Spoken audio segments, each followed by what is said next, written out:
Një person i armatosur hap zjarr pranë Universitetit të Harvardit.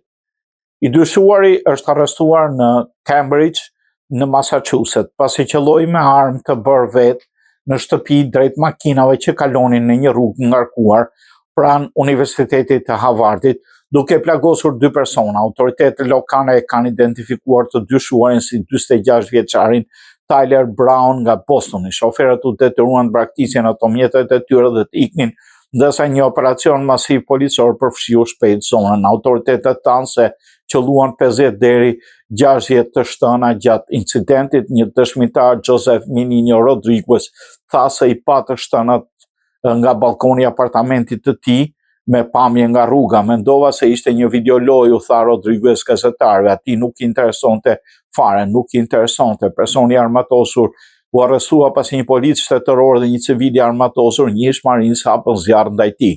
Personi i armatosur u qellua gjatë shkëmbimit të shtëna dhe u dërguam në kujdes intensiv.